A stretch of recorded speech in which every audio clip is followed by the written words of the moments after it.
যুদ্ধবন্ধে Iran যুক্তরাষ্ট্রের চূড়ান্ত সমঝোতা। শুক্রবার সুইজারল্যান্ডে আনুষ্ঠানিক চুক্তি সই।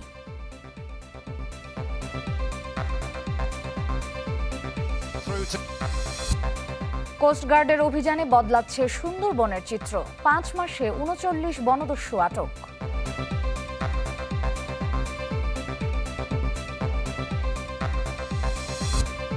আজ আষাঢ়ের প্রথম দিন, স্নিগ্ধতার আকাঙ্ক্ষায় নাগরিক জীবন।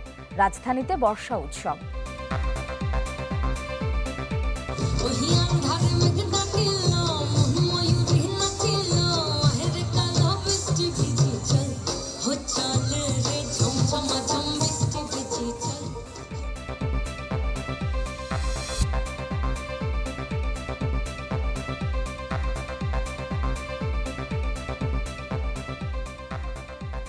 সবাইকে আমন্ত্রণ চ্যানেল 24-এর সকাল 11টার খবরে। শুনছিলেন সিলন ফ্যামিলি ব্লেন্ড টি সংবাদ শিরোনাম। আপনাদের সাথে আছি আমি মার্জিয়া শ্রেয়া।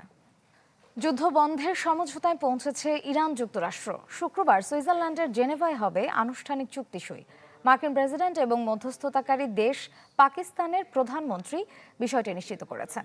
চুক্তির অংশ হিসেবে এরই মধ্যে হরমুজ প্রণালী থেকে মার্কিন নৌ অবরোধ প্রত্যাহারের ঘোষণা দিয়েছেন ট্রাম্প। কয়েক সপ্তাহ আগেও মধ্যপ্রাচ্য জুড়ে শোনা যাচ্ছিল ফের যুদ্ধের দামামা। হরমুজ প্রণালীতে অবরোধ, সামরিক মহড়া, পাল্টাপাল্টি হুমকি, সব মিলে পরিস্থিতি পৌঁছেছিল বিস্ফোরণের দ্বার প্রান্তে। কিন্তু সেই উত্তপ্ত বাস্তবতায় হঠাৎই এলো নাটকীয় মোড়। পাকিস্তানের প্রধানমন্ত্রী শাহবাজ শরীফ ঘোষণা দিয়েছেন, যুক্তরাষ্ট্র ইরানের মধ্যে যুদ্ধ অবসানের জন্য একটি শান্তি চুক্তি চূড়ান্ত হয়েছে।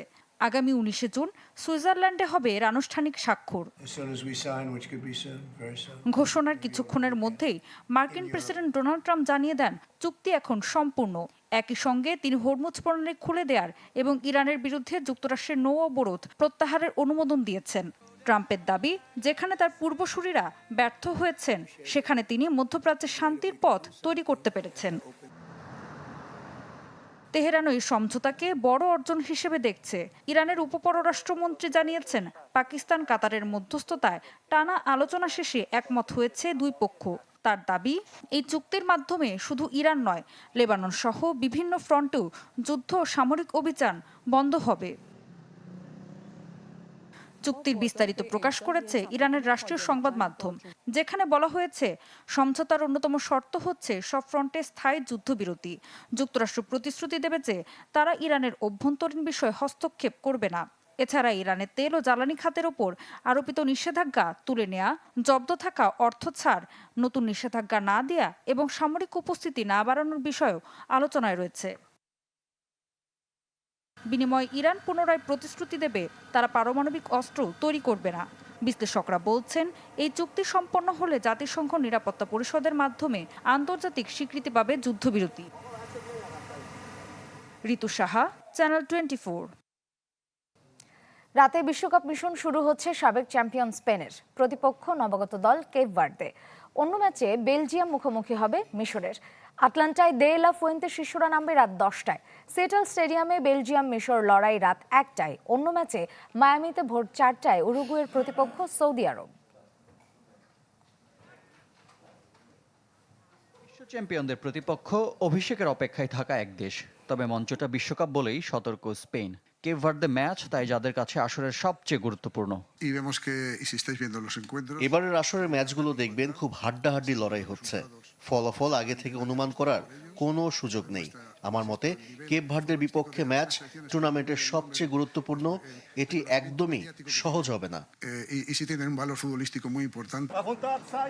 প্রতিপক্ষের শক্তিমত্তার প্রতি সমীহ স্পেন বসের। ক্যামেরুনকে বিদায় করে বিশ্বকাপে জায়গা নেওয়া কেপ ভার্দে চমক দেখানোর অপেক্ষায়। তবে আসর শুরুর আগে লা রোহা ফিউটিডেরাই সুখবর। শঙ্কামুক্ত দলটির তারকা লামিন ইয়ামাল, নিকো উইলিয়ামস আর ভিক্টর মুনোজও সেরে উঠছেন।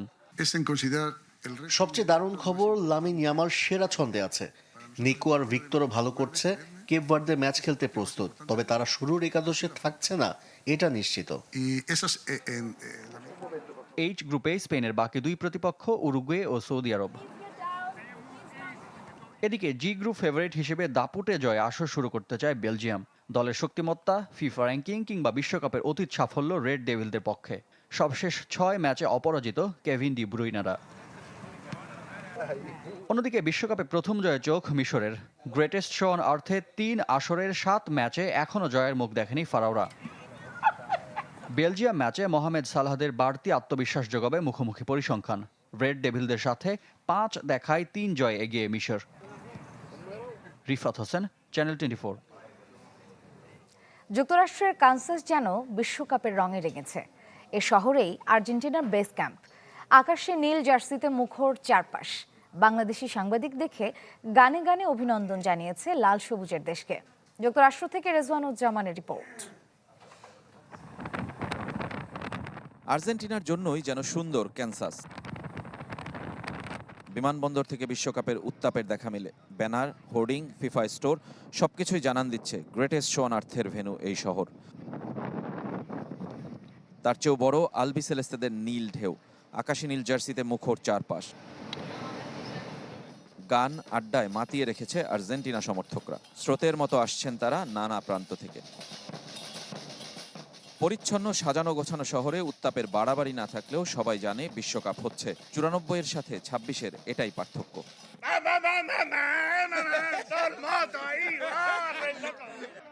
আর্জেন্টিনার রুদ্ধদ্বার অনুশীলনে এদিন কারও প্রবেশের অনুমতি নেই, তাই টিম হোটেলের সামনে সাংবাদিক ও সমর্থকদের ভিড়। টিম বাসের অপেক্ষায় ঘন্টার পর ঘন্টা কেটেছে সমর্থকদের। তাদের সেই প্রত্যাশা অবশ্য শেষ পর্যন্ত পূর্ণ হয়েছে।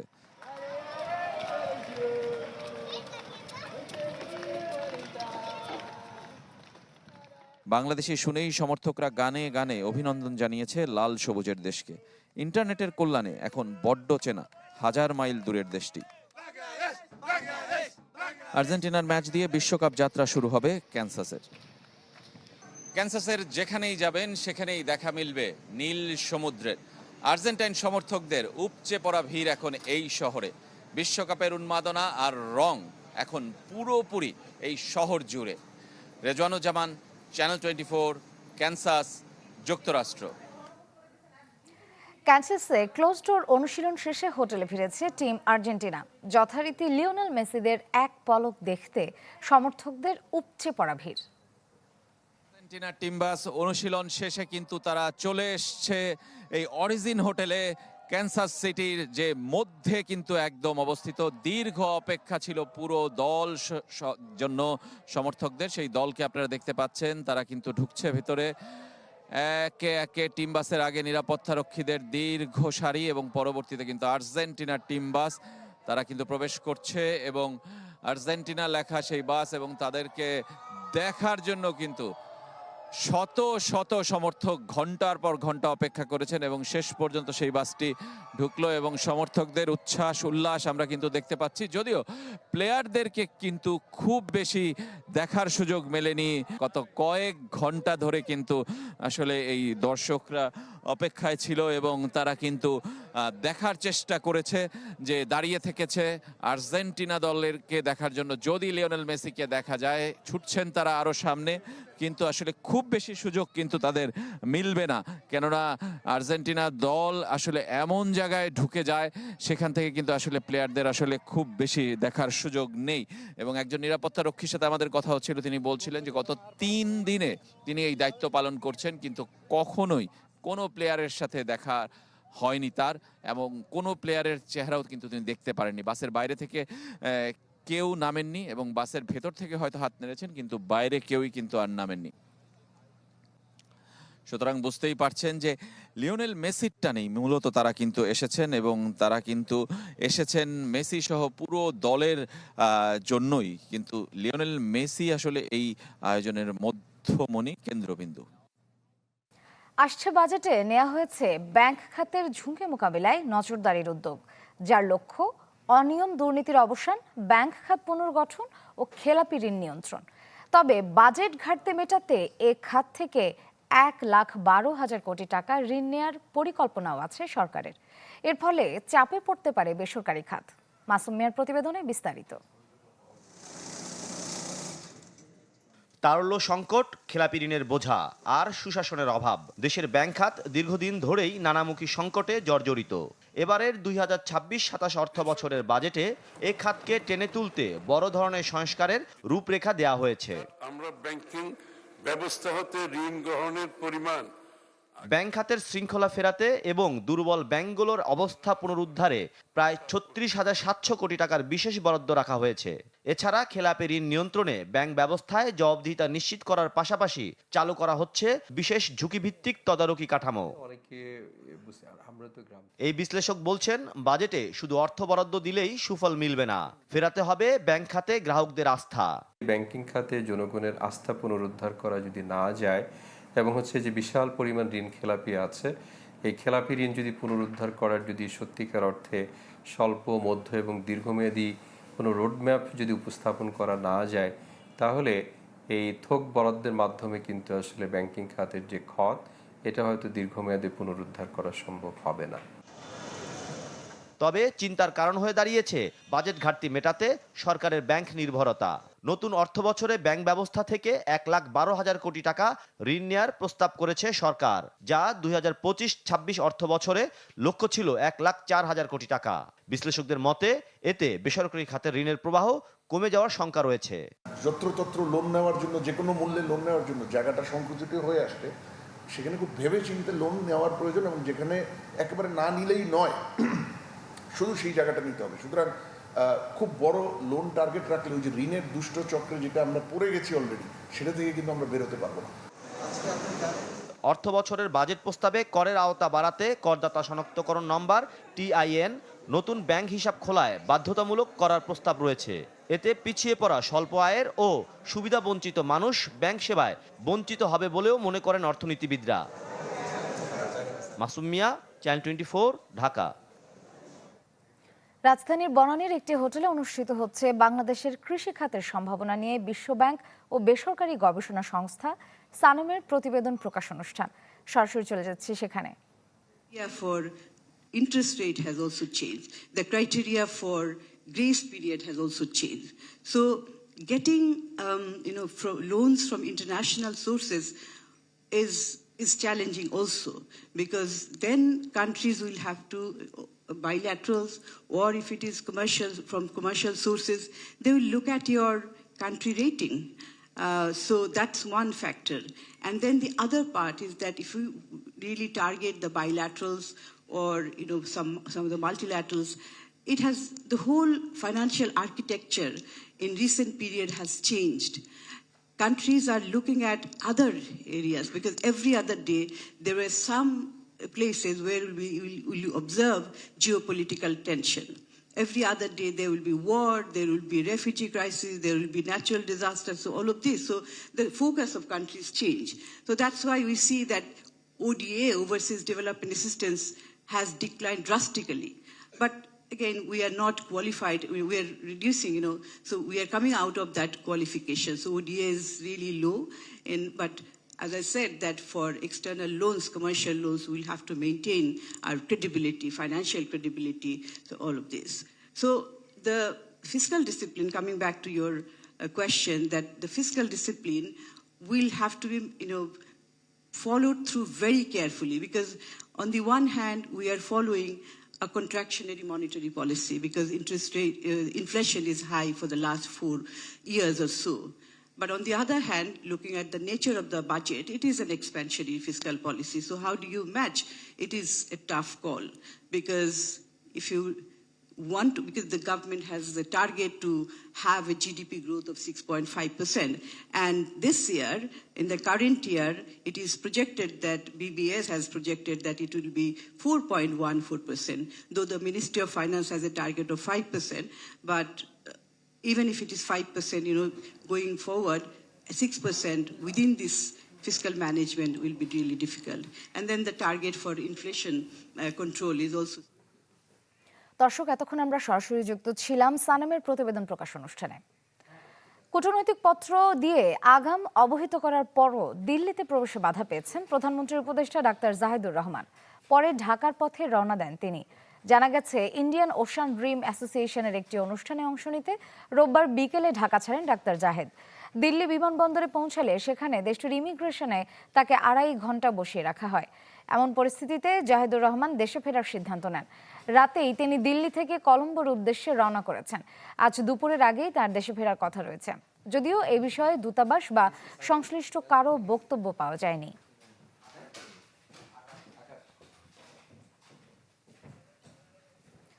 স্বাস্থ্য অধিদপ্তরের ডিজির সাথে দেখা করতে গিয়েছেন আদ্দিন হাসপাতালে অবস্থানরত রোগীদের স্বজনরা। আরও জানাতে রাজধানীর মহাখালী থেকে সরাসরি যুক্ত হচ্ছেন মাহবুবুর রহমান, যাচ্ছি তার কাছে।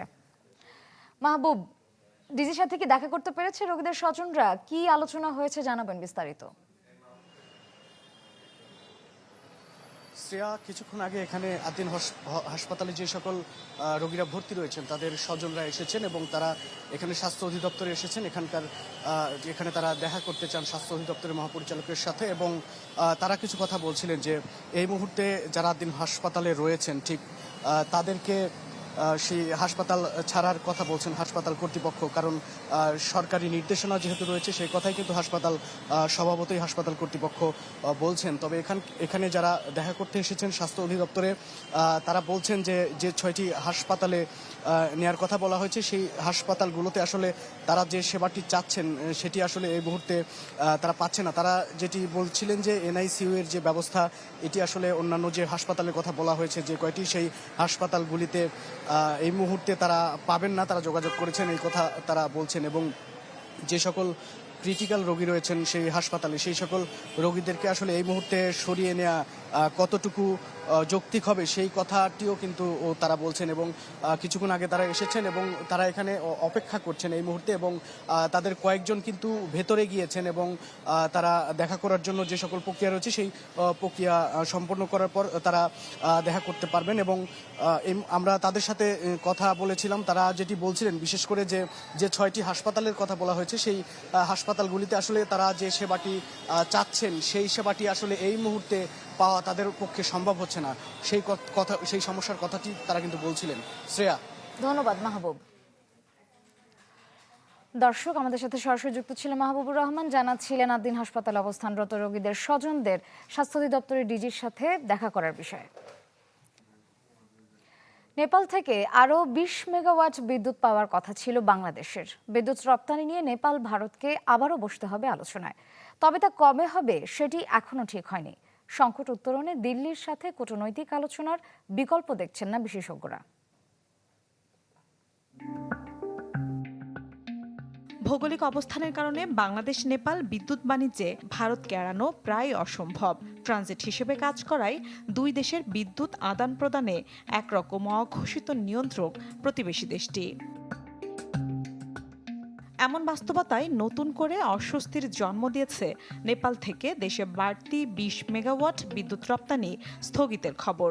কাঠমান্ডু পোস্ট বলছে, পরিবহন লাইনের সক্ষমতার সংকটের কারণ দেখিয়ে তা রপ্তানির অনুমোদন দেয়নি ভারতের কেন্দ্রীয় বিদ্যুৎ কর্তৃপক্ষ।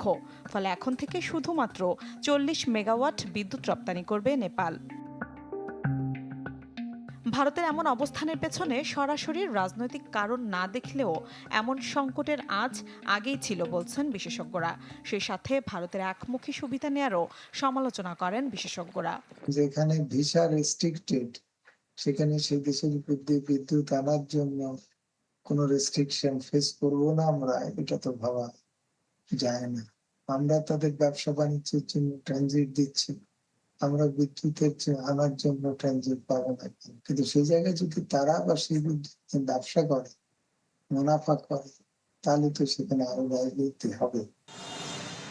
সংকট নিরসনে তাই জোর কূটনৈতিক পদক্ষেপের বিকল্প দেখছেন না জ্বালানি বিশেষজ্ঞরা। পাশাপাশি সীমান্ত বাণিজ্যের ভবিষ্যৎ সুযোগগুলো সামনে এনে আলোচনা চালিয়ে যাওয়ারও তাগিদ তাদের। এই ক্রস বর্ডার নিয়ে কিন্তু BBIN, যেটা বাংলাদেশ, ভুটান, ইন্ডিয়া, নেপাল, এই জিনিসগুলো কিন্তু অনেক বছর যাবতই চলছে। কাজেই এটাকে আবার সামনে নিয়ে আসা এবং নতুন করে সম্পর্কটাকে আবার নেক্সট লেভেলে নিয়ে যাওয়ার জন্য নতুন স্টেপগুলো নিতে হবে আর কি। নেপাল প্রথমবারের মতো 2024 সালের 15 নভেম্বর 12 ঘন্টার জন্য বাংলাদেশে বিদ্যুৎ রপ্তানি করেছিল।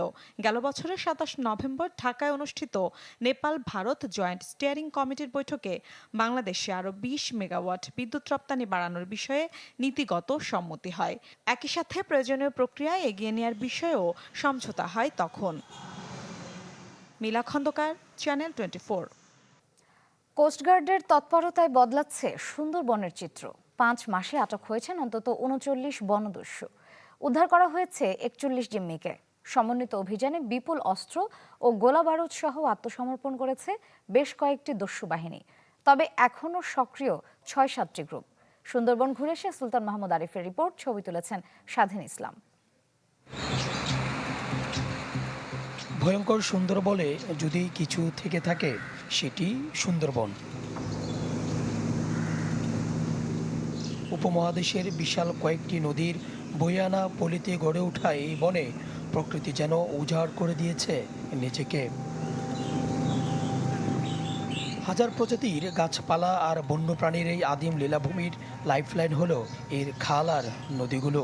এই জলাভূমি বাদ দিয়ে সুন্দরবন চিন্তাও করা যায় না। এসব নদী খালের উপর নির্ভরশীল বনজীবী মানুষেরাও।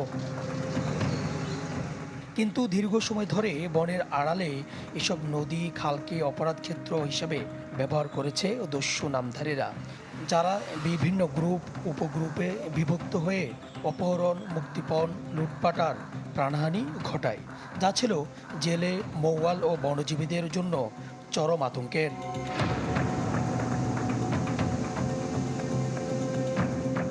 কিন্তু কয়েক বছরে বদলেছে এই চিত্র। কোস্টগার্ড, নৌবাহিনী, র্যাব, পুলিশ ও বন বিভাগের সমন্বিত অভিযানে বিপুল অস্ত্র ও গোলাবারুদ সহ বেশ কয়েকটি দস্যু বাহিনী আত্মসমর্পণ করেছে। তবে এখনও সুন্দরবনে সক্রিয় আছে ৬ থেকে ৭টি গ্রুপ। তাদের ধরতে নিয়মিত চালানো হয় অভিযান। ল্যান্ডেরই যারা যারা আছে ইনভলভ তাদের কিন্তু আমরা এই গত কয়েকটা অপারেশনও ধরেছি।